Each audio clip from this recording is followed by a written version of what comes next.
गाड़ी पलटने वाला बयान देकर क्या मंत्री नेताओं की ओर से धमकी नहीं दी जा रही है? शलमणि जी। चित्रा जी, सुरेंद्र जी बहुत विचलित नजर आ रहे हैं और विचलन हो सकता है, मैं समझ सकता हूं परेशानी क्या है। परेशानी ये है कि माफियाओं के खिलाफ कार्रवाई हो रही है, मिट्टी में मिलाया जा रहा है, बुलडोजर चल रहा है और अब पहली बार विचलित नहीं हुए हैं। मुझे याद है कि जब सीएए का उपद्रव हुआ था और उत्तर प्रदेश में भी कुछ ऐसे एलिमेंट्स थे जिन्होंने मीडिया की गाड़ी जलाई, पुलिस पर पेट्रोल बम फेंका, पुलिस की जान लेने की कोशिश की। जब उनके दरवाजों पर बुलडोजर चला, जब उनकी संपत्ति कुर्क हुई, जब उनके पोस्टर योगी जी ने चौराहों पर चिपका दिए, तो यही सुरेंद्र जी की पार्टी के प्रियंका वाड्रा, राहुल गांधी उनके उपद्रवियों को दरवाजे पर गए कि हम आपकी कानूनी लड़ाई लड़ेंगे, हम आपके साथ खड़े हैं, हम मानवाधिकार आयोग जाएंगे, हम सुप्रीम कोर्ट जाएंगे। और आज देखिए किसके साथ खड़े हैं। आज अतीक अहमद के गुर्गों पर अगर बुलडोजर चल रहा है, वो मिट्टी में मिलाए जा रहे हैं, तो कांग्रेस पार्टी को तकलीफ हो रही है। क्यों? क्योंकि उमेश पाल की हत्या हुई है। क्यों? क्योंकि संदीप निषाद की हत्या हुई है। एक पिछड़े परिवार से आने वाला बेटा मारा गया, एक निषाद परिवार से आने वाला बेटा मारा गया। ये किसके साथ खड़े हैं? अतीक अहमद के साथ। और ये इनका क्या है? इनका बैकग्राउंड है। मुझे याद आता है कि अभी बहन ने नाम लिया अलका राय जी का। अलका राय जी कृष्णानंद राय जी की विधवा है और उन्होंने 100 चिट्ठी लिखी होगी। चित्रा जी 100 चिट्ठी, आपने भी कवरेज की होगी। 100 चिट्ठी प्रियंका वाड्रा को लिखी और ये कहा कि मुख्तार अंसारी को उत्तर प्रदेश पुलिस को सौंप दीजिए। यहां से बकायदे पुलिस वारंट लेकर जाती थी, उत्तर प्रदेश की पुलिस कोर्ट का वारंट लेकर जाती थी। और पंजाब में कांग्रेस की सरकार कहती थी कि हम नहीं देंगे मुख्तार अंसारी को। मुख्तार अंसारी को पंजाब से उत्तर प्रदेश नहीं भेजने के लिए इन्होंने 5 करोड़ रुपए खर्च किए, वकील खड़े किए। सुप्रीम कोर्ट में बड़े बड़े वकील खड़े करते थे, जैसे राम जन्मभूमि का विरोध करते थे वैसे सुप्रीम कोर्ट में खड़े करते थे 5 करोड़ के वकील। पंजाब से मुख्तार अंसारी को नहीं जाने देना है, लेकिन इनकी कोशिश नाकामयाब हुई और उत्तर प्रदेश की सरकार लेकर आई। इस तरह का चरित्र रहा है। आपने कहा गाड़ी पलटने की बात, तो गाड़ी दुर्घटना तो होती है। अब दुर्घटना होती है, दुर्घटना हुई है और भविष्य में भी आप जानती हैं दुर्घटनाओं पर कोई क्या कर सकता है। अंतर्यामी हैं सारे मंत्री, उनको पहले से ही घटना का इल्म होने लगा है। अंतर्यामी हो गए हैं यूपी सरकार के मंत्री, पहले से ही घटना का इल्म होने लगा है।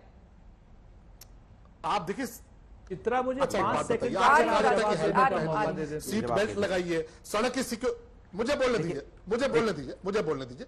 जब आपसे कहा जाता है कि हेलमेट पहनिए, सीट बेल्ट लगाइए, सड़क पर ध्यान से चलिए, तो दुर्घटना की आशंका के मद्देनजर ही तो कहा जाता है ना। तो दुर्घटना तो हो ही सकती है, दुर्घटना पर हमारा वश थोड़े होता है। अब पुलिस के भी जो ड्राइवर होते हैं वो भी इंसान होते हैं, कई बार उनसे भी त्रुटि होती है, गाड़ियां पलटती हैं, कई बार गाड़ियां पलटी हैं। तो हम तो बस हिदायत दे रहे हैं कि भाई देखो परेशान मत करना, पुलिस के ड्राइवर को परेशान मत करना। गिरफ्तारी के बाद जैसे गोली चलाते हो, कल देखिए 2 दिन पहले गोली चला रहा था तो पुलिस को मजबूरन गोली चलानी पड़ी, वरना हमारी पुलिस ने तो बहुत शांति से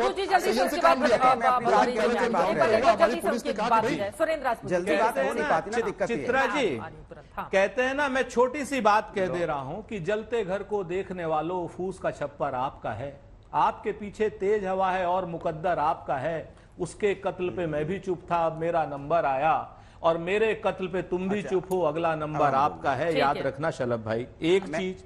दूसरी बात ये भी याद रख लेना कि आपको संविधान को कुचलने की इजाजत नहीं दी जा सकती। आप भीड़ तंत्र के नाम पे संविधान नहीं कुचल सकते हैं। आप हमारे ऊपर अरे तो आप बताइए ना, कितने अपराधियों को सजा हुई है सुरेंद्र राजपूत जी? उसी उत्तर प्रदेश के कितने नाम बताएंगे जिनको सजा हुई है, जिन्होंने हत्याएं सरेआम की और उनको फांसी पर लटकाया गया? ऐसा कोई नाम है क्या? नहीं, इनको अच्छा लगता है चित्रा जी, यही व्यवस्था तो होनी चाहिए। गोलीबारी करके कोई फरार हो जाए, उसके खिलाफ लेकिन माफिया एक नहीं। चित्रा त्रिपाठी 1000 बताता हूं। कमाल की बात है, भारतीय जनता पार्टी के प्रवक्ता, मैं जवाब दे दूं 1000 आदमियों के नाम बता सकता हूं। चित्रा जी मैं जवाब दे दूं, रह जाएगा जवाब। हाँ ठीक है सर, सारी पढ़ाई तो आप ही कर रहे हैं ना, हो जा रहा है। देखिए कमाल है भारतीय जनता पार्टी के प्रवक्ता से बस इतना ही कहूंगा कि अब चुप कराई तब तो बोल पाऊंगा ना मैं भारतीय जनता पार्टी के प्रवक्ता से इतना ही कहूंगा, अगर भविष्यवाणी इतनी आती है आपको तो कृपा करके जो अपराधी मारने जाते हैं ना, जिसको उसके पहली भविष्यवाणी कर दीजिए, पहली मारे जाए अपराधी, तो कम से कम हमारे जो लोग शहीद तो नहीं हो। जैसे आप बताइए पुलिस वाले पे गोली चला रहा है, हिम्मत देखिए उस क्रिमिनल की कि पुलिस वाले को गोली मार दे रहा है, ये हिम्मत कहां से आ रही है? मैं ये जानना चाहता हूं। उस समय भविष्यवाणी क्यों नहीं होती कि जाएगा पुलिस को मारेगा, उसके पहले उसको मार दो। दोबारा कोई ऐसी हिम्मत नहीं करे, ऐसे बुलडोजर चल रहा है, गाड़ी पलटने वाला बयान आ रहा है, सही है या गलत है? हाँ में भी तो पुलिस वाले मारे गए थे, तब उसके बाद फिर ऐसी घटना क्यों हो रही है बार बार? यही मैं आपसे जानना चाहता हूँ। तो कानपुर में जब पुलिस वाले मारे गए थे तो विकास दुबे का क्या हुआ? वही मैं पूछ रहा हूँ आपसे, कानून व्यवस्था में कमी कहाँ छूट रही है जिस वजह से लोग बार बार गोली बंदूक चला रहे हैं? तब भविष्यवाणी क्यों नहीं करते कि उनके घर में पहले ही बुलडोजर चला दो जिससे वो घर के बाहर ना पाए और पहले किसी ही को मार ना बुलडोजर पाए, चला दो। किसी को मारना। ये आपको पता होना चाहिए, भविष्यवाणी कर रहे हैं ना वो कि ये ऐसा होगा वैसा होगा, तो पहले ही ऐसा कर दो ना। तो वो गाड़ी पलटाने वाला बयान देते हैं, उसके बाद गुजरात से आवाज आती है, एक वकील को भेजा जाता है सुप्रीम कोर्ट, ये कहते हैं कि भैया हमको यहाँ से शिफ्ट मत करो।